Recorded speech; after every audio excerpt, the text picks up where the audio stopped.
नमस्कार दोस्तों, कैसे हैं आप लोग? उम्मीद करते हैं कि अच्छे और स्वस्थ होंगे दोस्तों। चलिए जैसा कि आप लोग जानते हैं कि हम लोग पढ़ रहे हैं चैप्टर 3 2 चर वाले रैखिक समीकरण युग्म। ठीक है दोस्तों? तो उसमें भी हम पढ़ रहे हैं प्रश्नावली 3 दशमलव कितना 2, यही ना? अब प्रश्नावली 3.2 में दोस्तों पहले क्वेश्चन में 6 आपका सवाल दिया था, ठीक है ना? पहले क्वेश्चन में आपका 6 सवाल दिया था, तो 6 हमने पार्ट 1 में सॉल्व करा दिया है, ठीक है? अब हम पढ़ते हैं क्वेश्चन नंबर कहाँ से? दूसरे से। तो पहले क्वेश्चन में दिया था दोस्तों प्रतिस्थापन विधि से आपको कोई भी चर दिया है, यानी कि रैखिक समीकरण युग्म दिया है, तो उसमें चर x, y का मान ज्ञात करना। हमने किस विधि से बताया था? प्रतिस्थापन विधि से बताया था, ठीक है? तो चलिए इसको हम करते हैं क्वेश्चन नंबर दूसरा। दिया है कि 2x + 3y बराबर 11 और 2x - 4y बराबर कितना दिया है? -24 को हल कीजिए। अब कैसे हल करेंगे? अब अभी तक आपने कौन-सी विधि सीखी? प्रतिस्थापन विधि। तो हम किस विधि से हल करेंगे? इसको प्रतिस्थापन विधि से ही हल करेंगे। और इससे m का वह मान ज्ञात कीजिए, यानी m का आपको मान ज्ञात करना है, जिसके लिए y बराबर mx + 3 हो। हमको क्या करना है दोस्तों? m का मान ज्ञात करना है। तो सबसे पहले हम इन दोनों समीकरण को क्या करना है? हल करना है। ये दोस्तों कैसा समीकरण है? ये आपका 2 चर वाला, 2 चर है ना x और y, 2 चर वाला क्या है? रैखिक समीकरण का युग्म है। युग्म मीन्स होता है दोस्तों जोड़ा। तो चलिए इसको हम हल करते हैं। किस विधि से दोस्तों? प्रतिस्थापन विधि से। सबसे पहले 2x + 3y बराबर यहाँ कितना दिया है दोस्तों? 11, है ना? अब दूसरा समीकरण दिया, इसको मान लेते हैं फर्स्ट। दूसरा दिया है आपका 2x - 4y बराबर कितना दिया है दोस्तों? 24, -24, ये है समीकरण नंबर कितना आपका? 2, यही ना? अब हम क्या करेंगे दोस्तों? प्रतिस्थापन विधि क्या होती है? हमने आपको बताया था। सबसे पहले हम लिखेंगे यहाँ पे समीकरण 1 से। क्या लिखेंगे दोस्तों? समीकरण 1 से। तो हम लिखे समीकरण 1 से, तो सबसे पहले समीकरण 1 को लिखेंगे। 2x + 3y बराबर कितना दोस्तों? 11, यही ना? अब अब हमें क्या करना है कि चाहे हम x को पक्षांतर करें उधर, चाहे y को क्या करें? पक्षांतर करें, ठीक है? देखिए दोस्तों, ये एग्ज़ाम में हर साल पूछता है और ये बहुत ही इम्पोर्टेंट है, ठीक है ना? तो इसलिए इसको समझना बहुत ही ज़रूरी है। चाहे आप x को पक्षांतर करिए, चाहे किसको करिए? y को, ठीक है? तो हम ज़्यादातर किसको पक्षांतर करते हैं? y को। ये जाएगा 2x बराबर 11। अब ये देखिए दोस्तों प्लस में इधर जाएगा, किस में जाएगा? -3y, यही ना? अब यहाँ से जाएगा आपका x बराबर 11 -3y, इस इसके बटे कितना हो जाएगा?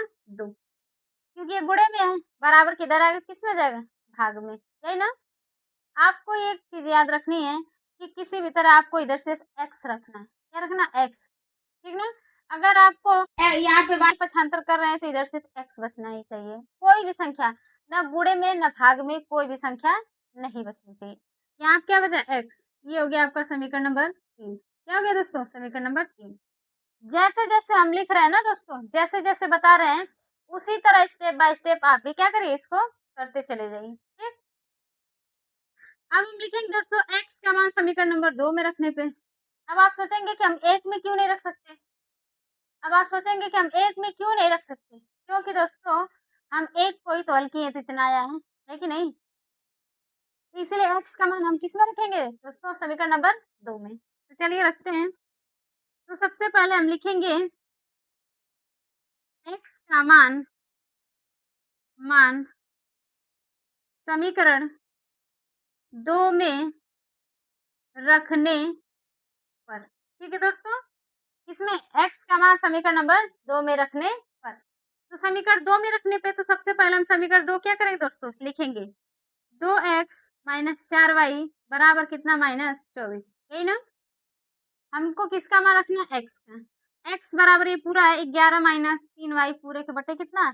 2, यही ना? तो चलिए हम रखते हैं, यहाँ पे हो गया 2, x का मान है 11 - 3y, अब पूरे के बटे दोस्तों 2, x की जगह पे रख दिए माइनस 4y बराबर यहाँ पे -24, यही ना। अब यहाँ से दोस्तों देखिए 2 से 2 क्या हो जाएगा आपका, कट जाएगा। अगर आपका कट रहा है तो काट दीजिए, नहीं कटेगा तो ऊपर का गुणा ऊपर कर देंगे, ठीक है। यहाँ कितना बचा, 11 माइनस 3 और 4 कितना हो गया दोस्तों, 7 बराबर यहाँ पे हो गया दोस्तों -24, यही ना। अब इसका मान निकालेंगे, -7y बराबर -24। अब ये दोस्तों किसमें, प्लस में, इधर जाएगा तो कितना जाएगा, -11, यही ना। अब ये जाएगा -7y बराबर 24 और 11 कितना जाएगा दोस्तों, -35, यही ना। अब माइनस से माइनस क्या हो जाएगा आपका, कट जाएगा। अब ये हो जाएगा यहाँ से y बराबर 35 और भाग में, गुणे में इधर चला जाएगा तो भाग में, यानी कि 7 बचे 35, कितना हो गया दोस्तों, y का मान 5। यहाँ पे हो गया y बराबर 5, ये y का मान निकल गया। हमने y को पक्षांतर किया था ना, तो सबसे पहले किसका मान निकला, y का। अगर आप x को पक्षांतर करें दोस्तों तो किसका मान निकलेगा, सबसे पहले x का। आपको y का मान निकल गया, अब किसका मान निकालना है, x का। तो दोस्तों हम क्या करेंगे, y का मान समीकरण नंबर किस में रखेंगे, 3 में। देखिए यहाँ पे y है ना, तो अगर y की जगह पे अगर हम 5 रख देंगे दोस्तों, तो इसको हल करेंगे तो किसका मान निकल जाएगा, x का। किसका, x का। तो हम लिखेंगे y का मान समीकरण 3 में रखने पर, 3 में रखने पर, ठीक है। चलिए समीकरण नंबर 3 में रखने पे, तो सबसे पहले हम समीकरण नंबर 3 को लिख लेते हैं दोस्तों। 11 माइनस 3y और पूरे के बटा कितना, 2, यही ना। अब ये जाएगा 11 x बराबर 11 माइनस 3 और y का मान कितना है दोस्तों, 5। अब पूरे के बटा 2, x बराबर 11 माइनस 3 बचे 15, अब पूरे के बटा कितना हो गया, 2। अब ये यहाँ से हो गया x बराबर 11 में से 15 घटाएंगे तो -4, इसके बटे 2, 2 दूना कितना हो गया, 4। x का मान कितना हो गया दोस्तों, -2। x का मान कितना हो गया दोस्तों, -2, है ना। अब जो हमें दो रैखिक समीकरण दिया था, उसमें हमने x और y का मान निकाल दिया। y का मान 5, x का मान -2 निकल गया। हल कीजिए, हल करने के बाद इससे m का वह मान ज्ञात कीजिए, यानी m का हमको क्या करना है, मान ज्ञात करना है, जिसके लिए y बराबर क्या, mx प्लस 3 हो। हमें क्या करना है, यहाँ तक तो निकाल दिए। चलिए दोस्तों 2 लाइन का सवाल है, y इज इक्वल टू क्या है, mx प्लस 3। हमको क्या निकालना है, m का मान, यही ना। यहाँ पे m दिया है, y और x का मान यहाँ पे दोस्तों रख दीजिए, तो m का मान अपने आप निकल जाएगा। यहाँ पे y का मान कितना है, 5 बराबर, यहाँ पे हो गया m, x का मान दोस्तों -2 और प्लस यहाँ पे कितना हो गया, 3, ये हो गया 5, ये प्लस में 3 इधर आएगा तो -3। अब इसका गुणा करेंगे तो दोस्तों कितना हो जाएगा, -2m। अब 5 में से 3 निकालेंगे तो 2 बराबर कितना बचा, 2m। अब 2 से 2 क्या आ गया दोस्तों, कट गया। m का मान कितना आ गया दोस्तों, -1, कितना आ गया, -1। देखिए दोस्तों प्रतिस्थापन विधि यही है। आपको पहले क्वेश्चन में 6 सवाल दिया था, कितना, 6 सवाल दिया था। आज 6 सवाल आपको किस विधि से करना था, प्रतिस्थापन विधि से करना था, ठीक है। तो चलिए अब हम चलते हैं इसके अगले क्वेश्चन पे।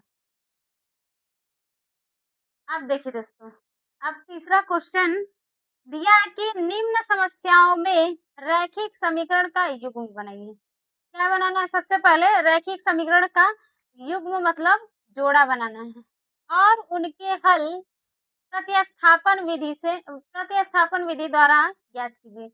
उसका हल कैसे ज्ञात करना है दोस्तों, प्रतिस्थापन विधि द्वारा ज्ञात करना है, ठीक है। दो ज्ञात करना है। इसमें पहला क्वेश्चन दिया है कि दो संख्याओं का अंतर 26 है। दो संख्याएं हैं और दोनों संख्याओं का अंतर कितना है, 26 है। अब हमें पता नहीं है कि वो दो संख्याएं कौन सी हैं, और एक संख्या दूसरी संख्या की 3 गुनी है। एक संख्या दूसरी संख्या की कितनी गुनी है, 3 गुनी है। उन्हें ज्ञात कीजिए। उन्हें मतलब किन्हें, संख्याओं को क्या करिए, ज्ञात करिए। तो चलिए इसको हम हल करते हैं, सॉल्यूशन इसका। देखिए, बोला है कि 2 संख्याओं का अंतर 26 है। 2 संख्या है कि नहीं? तो सबसे पहले मान लेते हैं, माना माना इसमें बोला है कि एक संख्या दूसरे की 3 गुनी है। इसमें बोला एक संख्या और दूसरी संख्या। तो मान लेते हैं, माना एक संख्या x है। माना एक संख्या क्या है दोस्तों? x है। ठीक है? अब देखिए, अब हम दूसरी संख्या को x क्यों नहीं माने? अगर दोस्तों अगर उल्टा मान देंगे तो सवाल तुरंत वही गलत हो जाएगा। एक संख्या दूसरी संख्या की 3 गुनी है। पहले एक संख्या बोला है, फिर दूसरी संख्या बोला है ना, तो इसीलिए एक संख्या को पहले हम क्या माने? x माने हैं। एक संख्या पहले आ रहा है, दूसरी संख्या कब आ रहा है? उसके बाद में। इसीलिए दोस्तों दूसरी संख्या को हम क्या मानेंगे? y। दूसरी संख्या कितनी दोस्तों? y है। ठीक है? अब हम लिखेंगे प्रश्नानुसार। प्रश्नानुसार प्रश्नानुसार प्रश्न हमारा क्या कह रहा है कि 2 संख्याओं का अंतर 26 है। जब हमने मान लिया कि एक संख्या x है, दूसरी संख्या क्या है? y है। दोनों का अंतर मतलब होता है घटाना, माइनस। क्या था दोस्तों? माइनस। यानी कि x माइनस y बराबर कितना दिया है? 26। 2 संख्या है, दोनों का अंतर कितना हो गया है? 26। ये हो गया दोस्तों समीकरण नंबर कितना? 1 हो गया। फिर बोला है कि एक संख्या दूसरी संख्या की 3 गुनी है। यानी कि एक संख्या को इधर रख लीजिए और दूसरी संख्या को इधर, यही ना? संख्या को इधर लिखिए, दूसरी संख्या को इधर। बोल रहा है कि एक संख्या जो है दूसरी संख्या की 3 गुनी, यानी कि 3 का गुणा हम क्या करेंगे? इधर करेंगे। यानी ये जो संख्या है इसकी कितनी हो गई? 3 गुनी हो गई ना? अगर दोस्तों हम 3 का गुणा इधर करेंगे तब y इस 3 गुना हो जाएगा। अधिक कौन हो जाएगा? y वाला हो जाएगा। ठीक है? अब देखिए, अब ये जगह x, ये प्लस में दोस्तों इधर आएगा कितना हो जाएगा? -3y बराबर यहाँ पे क्या हो जाएगा? 0। यही ना? ये हो गया आपका समीकरण नंबर कितना दोस्तों? 2। यही ना? अब हम इसको क्या करते हैं दोस्तों? हल करते हैं किससे? प्रतिस्थापन विधि से। क्योंकि अभी तक आपने इसको देखिए, हम कई विधि से हल कर सकते हैं, प्रतिस्थापन, विलोपन, वज्र गुणनखंड विधि। लेकिन दोस्तों अभी तक आपने सीखा है प्रतिस्थापन विधि। और दोस्तों सबसे अहम बात, इम्पोर्टेंट बात ये है कि इसमें बोला है कि प्रतिस्थापन विधि से करिए। तो एग्जाम में आपका कह रहा है कि इसी विधि से करिए, तो आपको उसी विधि से करना है। ठीक है? चलिए दोस्तों अब हम करते हैं इसके आगे। चलिए, तो सबसे पहले हम लिखेंगे समीकरण 1 से। क्या लिखेंगे? समीकरण 1 से। यही ना? तो हम लिख रहे हैं समीकरण 1 से, तो सबसे पहले समीकरण 1 को हम क्या करेंगे? लिखेंगे x माइनस वाई बराबर कितना दोस्तों? 26। यही ना? हमने क्या बोला था? चाहे x को पक्षांतर करिए चाहे y को। तो अभी तक हम किसको पक्षांतर करते हैं दोस्तों? y को। ये 26 पहले से ही दिया है। ये माइनस में y है, इधर जाएगा किसमें जाएगा? Plus y। यही ना? अब आपको यहाँ पे हमेशा ध्यान रखना है कि यहाँ सिर्फ आपका x होना चाहिए। उसके साथ कोई संख्या गुणा या भाग में या प्लस में नहीं होना चाहिए। ठीक है? x बराबर ये हो गया आपका दोस्तों समीकरण नंबर कितना? 3। तो क्या हो गया? समीकरण नंबर 3। अब हम क्या करेंगे? लिखेंगे x का मान समीकरण नंबर किसमें रखने पे? 2 में। क्योंकि एक को हल किए तो दोस्तों समीकरण नंबर क्या बना है? 3। सही ना? तो हम लिखेंगे x का मान समीकरण नंबर किसमें रखने पे? 2 में रखने पर। x का मान समीकरण 2 में रखने पर। समीकरण 2 में रखने पर। तो 2 में रखेंगे तो सबसे पहले समीकरण नंबर 2 को क्या करेंगे दोस्तों? लिखेंगे x माइनस 3y बराबर 0। यही ना? x की जगह पे हमको कितना रखना है? 26 प्लस y। क्योंकि x का मान यही ना है, 26 प्लस y। ये आप लिखेंगे 26 प्लस y, और ये दोस्तों -3y पहले से ही दिया है बराबर यहाँ पे 0। यही ना? ये हो गया 26। यहाँ पे कितना बचेगा? -2y बराबर यहाँ पे 0। यही? ठीक है ना? अब ये हो गया -2y बराबर, ये प्लस में 26 है, इधर जाएगा तो बराबर किधर? -26 हुआ। अब 2 से काट, माइनस से माइनस कट गया, और 2 से कटेगा 26 कितने बार में? 13 बार में। 13 दूना के 26 हुआ। y का मान दोस्तों कितना हो गया? 13। y का मान कितना निकल गया? 13। यानी दूसरी संख्या हम क्या माने थे? y। दूसरी संख्या में कितने निकल के आ गई? 13 आ गई ना। हमें पहली संख्या यानी कि ax माने हैं, हमें क्या करना है? x का मान ज्ञात करना है। तो देखिए y का मान हम समीकरण नंबर किस में रखेंगे दोस्तों? 3 में। समीकरण नंबर किस में रखेंगे? 3 में। तो लिखेंगे y का मान समीकरण 3 में रखने पर, यही ना? 3 में रखने पर। तो समीकरण नंबर 3 जो दिया है उसको लिख लेते हैं सबसे पहले। x बराबर 26 प्लस y। अब ये जगह x बराबर y का मान कितना निकला है दोस्तों? 13। तो 26 प्लस 13 x बराबर 26 में 13 जोड़ें कितना हो जाएगा दोस्तों? 39। कितना हो जाएगा? 39। यही ना? देखिए x और y का मान निकल गया। निकल गया ना? हमने एक संख्या माना था x, यानी x का मान कितना निकल गया? 39। और दूसरी संख्या हमने माना था y, यानी y का मान कितना निकल गया? 13। ठीक, बात समझ में आ रही है? चलिए दोस्तों, उम्मीद करते हैं आप लोग समझ में आ रहा है। अगर दोस्तों कोई भी दिक्कत हो तो प्लीज कमेंट में हमें जरूर बताएं। चलिए अब करते हैं अगला क्वेश्चन।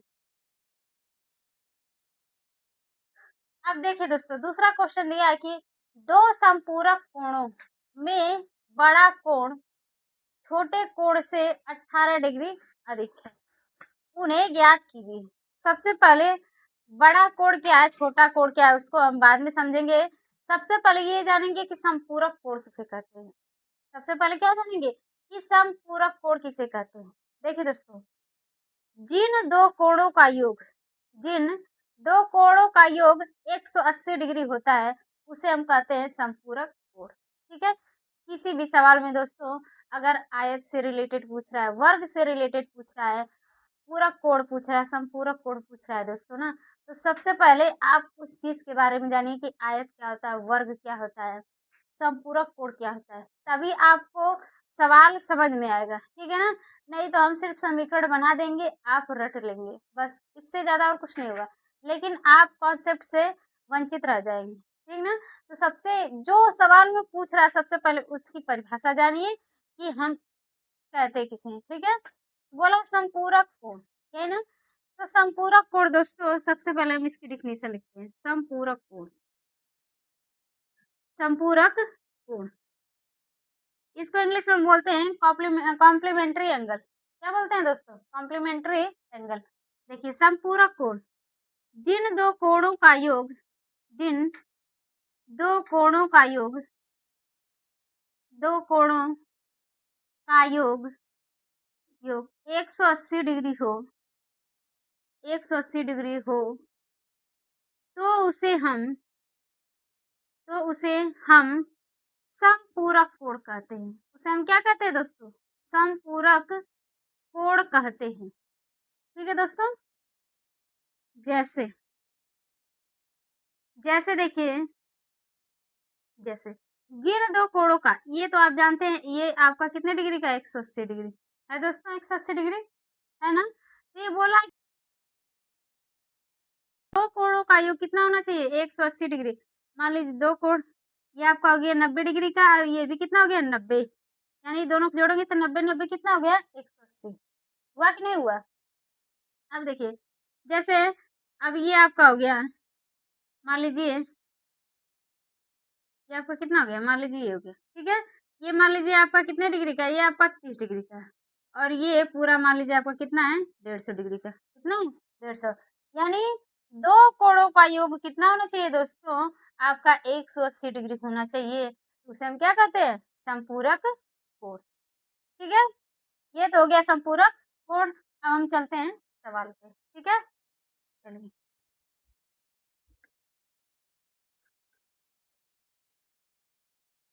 दिया कि दो संपूरक कोणों में बड़ा कोण छोटे कोण से 18 डिग्री अधिक है, उन्हें ज्ञात कीजिए। उन्हें मतलब किन्हें?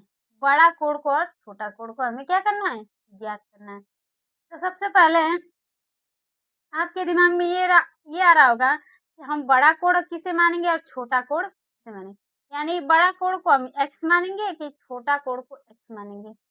तो सबसे पहले इसमें क्या दिया? बड़ा कोण ना, तो बड़ा कोण क्या मानेंगे दोस्तों? x मानेंगे। कभी भी आप छोटा कोण को मान लेंगे ना तो आंसर आपका उल्टा आ जाएगा, गलत आ जाएगा। तो बड़ा कोण बोला है ना, तो पहले हम लिखेंगे माना बड़ा कोण कितना है x, तथा छोटा कोण कितना है दोस्तों आपका y डिग्री है। मान लीजिए x डिग्री y डिग्री आपका है ना। अब देखिए x डिग्री और y डिग्री मान लिए। अब बोला कि दो समपूरक कोण, यहाँ पे लिखिए प्रश्नानुसार दो समपूरक कोण यानी इन दोनों का योग कितना 180 डिग्री। अब ये भी समझाए हम x degree plus y degree बराबर कितना 180 डिग्री, यही ना। ये हो गया दोस्तों आपका कितना समीकरण नंबर 1 हुआ। अब अगले शर्त में बोला है कि बड़ा कोण क्या है दोस्तों, इधर लिखते हैं बड़ा और इधर लिखते हैं क्या छोटा, लिख दिए। ये बड़ा कोण है और क्या है दोस्तों छोटा कोण है। तो कह रहा है कि जो बड़ा कोण है छोटे कोण से कितना अधिक है 18, यानी बड़ा कोण अधिक है ना दोस्तों, तो 18 में इधर जोड़ेंगे। बात समझ में आ रही है। यानी ये बड़ा है तो हम इधर जोड़ेंगे। 18 कितना अधिक 18 डिग्री अधिक है ना, तो ये हो गया आपका 18 डिग्री। ठीक, अब इसको हल करेंगे x डिग्री और ये प्लस में इधर आएगा तो माइनस y डिग्री बराबर कितना हो गया दोस्तों 18 डिग्री हो गया ना। ये हो गया आपका समीकरण नंबर कितना 2। कितना हो गया दोस्तों समीकरण नंबर 2। अब इसको हमको हल करना है किस विधि से, प्रतिस्थापन विधि से। एक ही चीज आपको क्या करनी है बार बार यूज करनी है। ठीक है, तो कहते हैं ना कि एक ही चीज को बार बार करेंगे तो आपका क्या होगा प्रैक्टिस होगा कि नहीं। तो चलिए, और दोस्तों अगर पेपर में प्रतिस्थापन विधि से कर रहा है तो प्रतिस्थापन विधि से क्या करिए आप उसको सॉल्व करिए। तो सबसे पहले हम लिखेंगे समीकरण 1 से, है ना। समीकरण 1 से लिखेंगे दोस्तों, तो समीकरण 1 आपका दिया है x degree plus y degree बराबर 180 डिग्री, ये दिया है ना। हम y को पक्षांतर करेंगे तो x degree is equal to हो जाएगा 180 डिग्री माइनस y डिग्री, क्योंकि ये प्लस में इधर जाएगा तो माइनस y डिग्री हुआ ना। अब देखिए ये हो गया आपका समीकरण नंबर कितना दोस्तों 3। कितना हो गया 3, क्योंकि इधर हमें कितना रखना है सिर्फ x रखना है, कितना x। अब हम लिखेंगे x का मान समीकरण नंबर किसमें रखने पे 2 में रखने, किसमें 2 में लिखेंगे x डिग्री का मान समीकरण किसमें रखने पे 2 में रखने पर, 2 में रखने पर। ठीक है, तो 2 में रख रहा है तो सबसे पहले दोस्तों हम 2 को लिखेंगे x degree minus y degree बराबर कितना दोस्तों 18 डिग्री, कितना 18। अब किसकी जगह रख रहा है दोस्तों x की जगह पे, यही ना। यहाँ पे जाएगा 180 डिग्री माइनस y डिग्री, ये तो x की जगह पे है और ये माइनस y डिग्री आपका पहले से ही दिया इज इक्वल टू कितना 80 डिग्री 18 डिग्री, सही ना। ये हो जाएगा 180 डिग्री माइनस इसको जोड़ेंगे तो 2y इक्वल टू कितना हो गया आपका 18 डिग्री, यही ना। अब यहाँ से जाएगा 2y डिग्री बराबर 18 डिग्री माइनस 100 कितना 80 डिग्री, यही ना। चलिए अब ये जाएगा माइनस 2y डिग्री बराबर घटा देंगे 180 में से 18 घटाएंगे कितना बचेगा दोस्तों, यहाँ से 10 में से कितना बचेगा 1, 180 में से यहाँ से 10 में से 8 निकालेंगे तो कितना बचेगा 2 और यहाँ कितना बचा 7 6 162 कितना बचा दोस्तों माइनस 162, यही ना। अब यहाँ से माइनस क्या हो गया दोस्तों कट गया, ये डिग्री में है। अब 2 से 162 को काटेंगे तो 2 8 16 2 1 2, यही ना। यानी y डिग्री बराबर कितना आ गया कितना 81 डिग्री, कितना आया 81 डिग्री, यही ना। y किसको माने थे दोस्तों छोटा कोण को माने, किसको छोटा कोण कितना आ गया दोस्तों 81 डिग्री आया ना। अब देखिए बड़ा कोण हम कैसे निकालेंगे, बड़ा कोण को क्या माने x डिग्री, x यहाँ पे है, y का मान हम क्या करेंगे समीकरण नंबर 3 में रख देंगे। यहाँ पे लिखेंगे y का मान समीकरण 3 में रखने पर, यही ना? तो समीकरण 3 में रख रहे हैं दोस्तों, सबसे पहले समीकरण नंबर 3 को लिखेंगे। x डिग्री बराबर 180 डिग्री माइनस y डिग्री, यही ना? तो देखिए यहाँ पे किसका मान रख रहे हैं, y का। तो x degree is equal to 180 degree minus y degree का मान कितना है आपका 81 डिग्री, यही ना? अब यहाँ से जाएगा x degree is equal to, देखिए माइनस करेंगे तो कितना आ जाएगा आपका 99 डिग्री, कितना आएगा 99। ठीक है दोस्तों, ये हो गया आपका क्वेश्चन नंबर 2। देखिए प्रतिस्थापन विधि दोस्तों, देखिए कितना आसान है कि नहीं? चलिए उम्मीद करते हैं कि आप लोग को समझ में आया होगा। और दोस्तों आप लोग वीडियो को शेयर कर दिया करिए और लाइक और सब्सक्राइब भी कर दिया करिए। ठीक है दोस्तों, आज के लिए इतना ही। Okay, bye bye.